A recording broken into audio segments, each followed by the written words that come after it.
cinéma. Bon, moi je m'investis. Je m'investis parce que je suis un passeur de place. Quand j'ai la chance d'aller en Israël ou de découvrir avant de sortir en salle ou pas, un film israélien, j'en parle, je le fais passer. C'est ma façon à moi personnellement de m'investir.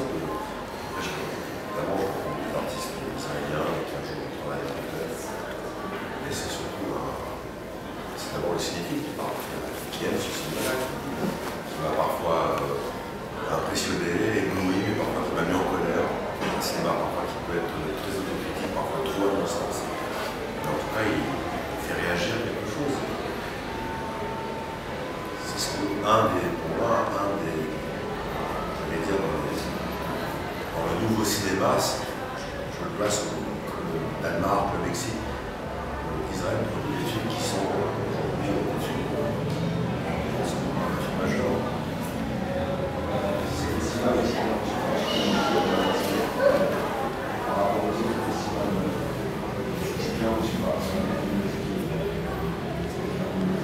Vous savez, le cinéma,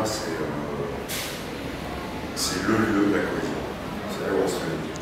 C'est là où on peut échanger, partager. On ne va même pas se poser la question de savoir s'il est bien ou mal reçu. De toute façon, c'est un lieu d'échange, un festival. Et ce festival-là, c'est la 15e édition. Donc moi, je trouve que c'est remarquable. Xavier Natal, qui est l'organisateur, qui très bien le cinéma. Et il contribue beaucoup, à mon sens, sur la programmation du monde. C'est pour ça que les gens viennent. C'est-à-dire qu'il y a tout doucement, voilà, il y a un public. Il y a des cinéphiles qui attendent ce festival pour découvrir les nouveaux cinéastes. C'est très encourageant.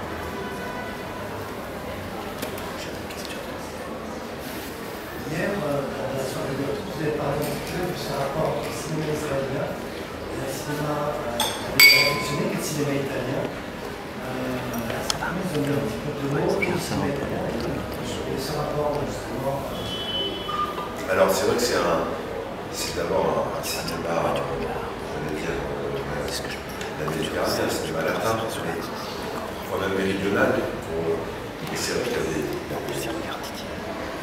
des similitudes entre le cinéma israélien et le cinéma italien. Et de toute façon, aussi, il a eu s'affranchir tout doucement depuis des années, le cinéma italien. On parlait du néo-réalisme italien, c'est ce cinéma d'après-guerre. Il y a eu, soit Jessica, Domenico, il y a eu des cinéastes majeurs qui ont rebondi sur l'histoire. Cette après-guerre qui était difficile, ils ont tiré parfois des tragicomédies qui ont fait qu'on a, moi, quand j'étais beaucoup jeune, j'avais l'impression de connaître un peu mieux l'Italie. Ce cinéma-là me donnait tout d'un pays. Le cinéma reste une des plus belles vitrines. Le cinéma israélien, depuis les années 50, un cinéma très politique ou propagande. Et tout doucement, évidemment, ça s'est un peu émancipé. Tout d'un coup, ce cinéma-là, qui arrive tout doucement à maturité, est une vitrine extraordinaire de la société israélienne. Dans ses tournants, mais la société civile, pas forcément à travers le prisme de la guerre. C'est ce cinéma-là qui me fait rappeler ce cinéma italien, qui m'a fait comprendre aussi l'Italie d'après-guerre et cette façon d'être, qui moi me manquait en France. Cette façon de, quoi qu'il arrive, rester digne et de trouver l'humour alors que tout est en ruine, ça c'était une façon de voir les choses qui appartient à ce néo-réalisme italien et qui a perdu par la suite aujourd'hui, qui évidemment a disparu parce que l'époque n'est plus la même. Mais c'est je trouve qu'il y a une audace dans le cinéma italien que je retrouve dans le cinéma israélien. Il y a une façon de raconter, dans l'ellipse, pour être un peu plus technique, mais il y a une façon parfois d'affronter les choses frontalement, qui peut surprendre et qui après fait sourire. Et qui en tout cas fait réfléchir et qui séduit. Il y a une grammaire commune. Moi, j'avais envie de poser une dernière question assez concernant personnellement. Je sais que vous êtes scénariste.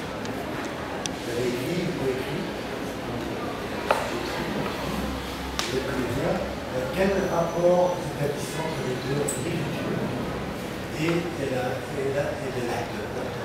C'est un rapport très intime parce qu'avant de s'engager dans une aventure, on lit, on passe par un script, un objet de transition. On ne demande pas un script d'être écrit avec trop de détails comme un roman, on ne demande plus de toucher. Je m'engage dans cette aventure, c'est un vrai engagement. On s'engage pendant 2 mois avec quelqu'un. Il faut faire confiance, il ne faut pas se tromper.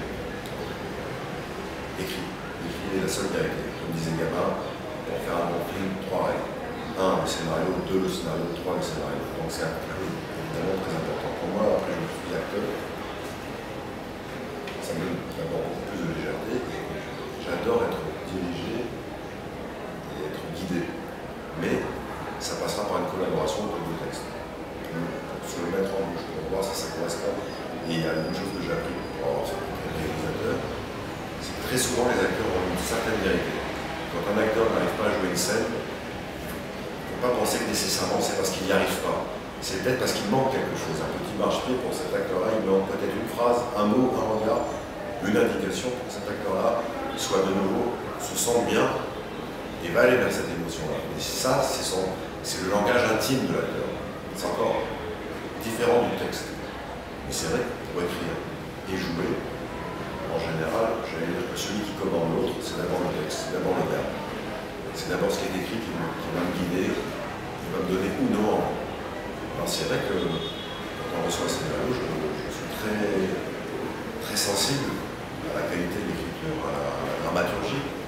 Quand on vient du théâtre aussi, on est sensible à la dramaturgie dans son ensemble, mais parfois au cinéma aujourd'hui. Comme on vient d'une culture de l'image, les jeunes cinéastes aujourd'hui ont pour référence Besson.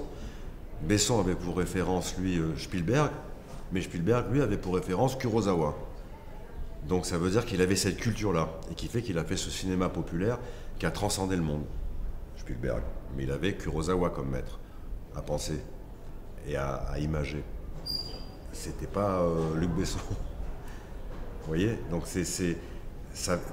comment est véhiculée la culture? Et si je remonte encore plus loin que Kurosawa, ses influences majeures étaient des influences littéraires, certainement pas cinématographiques. Il n'est pas remonté à Fritz Lang ou à Belgans pour produire. Lui, c'est la littérature qui l'a nourri. Donc on revient à l'essence même de ce métier-là, ce qui est évidemment le cinéma, sa grammaire particulière. C'est pas un livre. L'image peut raconter beaucoup de choses. Mais si elle ne s'épaule pas avec le texte, avec le verbe, il y aura quelque chose qu'à un moment donné qui va se perdre dans le temps. Les plus beaux films qu'on a vus, c'est pas forcément les plus bavards, mais c'est certainement pas des clips. Ces clips, quand un film est fait comme un clip, il perdure pas, il se fane tout seul parce que là, on évolue en permanence. Une belle tragédie à l'ancienne, bien racontée, quelle que soit la façon de la filmer, ça reste une grande tragédie.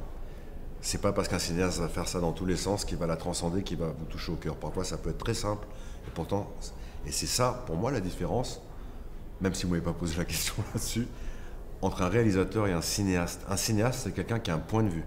C'est donc quelqu'un qui va raconter l'histoire à sa façon, en posant sa caméra et sa plume d'une façon à laquelle on n'aurait pas nécessairement pensé. Ça, c'est du cinéma, un cinéaste. Quelqu'un qui veut réaliser une histoire et qui met, comme je suis tombé souvent sur des gens comme ça, et qu'on appelle se couvre, c'est-à-dire qu'ils mettent leur caméra partout, et qui après au montage essayent de re-raconter l'histoire, ce n'est plus des cinéastes, parce qu'ils n'ont pas de point de vue. Moi, j'ai écrit un nouveau film où la scène d'ouverture, par exemple, c'est un enfant, un bébé, qui est tout seul dans un salon avec une fenêtre grande ouverte, et on le voit marcher. Et il est attiré par les gyrophares des camions poubelles en bas. Il est attiré, donc il grimpe sur une chaise, il monte sur la rambarde, et il bascule dans le vide. À partir du moment où c'est une scène d'ouverture, quand ce bébé bascule dans le vide, est-ce que je vais le filmer en train de tomber au ralenti comme les frères Cohen avec une musique à la Frank Sinatra? Est-ce que je vais le suivre? Ou est-ce que je reste avec ma caméra, seul dans une pièce déserte, des fenêtres grandes ouvertes, et ce silence assourdissant où on se dit, qu'est-ce qui s'est passé? Il est où? Il est tombé dans le vide. Et on reste juste avec l'image, voilà, imaginons avec le haut des immeubles qui se découpent dans le ciel. Sauf qu'on sait qu'il y a un bébé qui est tombé dans le vide. Ça, c'est un point de vue. J'aurais pu adopter un autre point de vue, de le filmer partout, d'en bas, d'en haut, au ralenti, mais je choisis de filmer finalement pas grand-chose. Et pourtant, ça me racontera peut-être plus que si j'avais entièrement couvert la scène. Donc ça, c'est très important pour vous, pour ceux qui voudront, en tout cas, je m'adresse aux futurs jeunes cinéastes, de penser à ça. Si vous voulez faire un film, c'est parce que, et vous raconter une histoire, c'est parce que vous seul peut la raconter de cette façon-là qui vous appartient. Si vous commencez à vouloir faire comme les Américains, ou comme on vous l'avait, ou reproduire les mêmes schémas, ils n'ont pas besoin de vous, ni là-bas, ni ici. Donc il faut vraiment rester avec ça. Il faut pas négliger la grammaire, il ne faut pas négliger pour moi la forme. Je trouve ça formidable qu'aujourd'hui on arrive à un niveau technique vraiment remarquable dans le travail du cadre, de la texture de l'image. Je trouve ça formidable qu'il ne faut pas, je pense, négliger la forme, mais en tout cas la forme sans le fond, elle vaut zéro.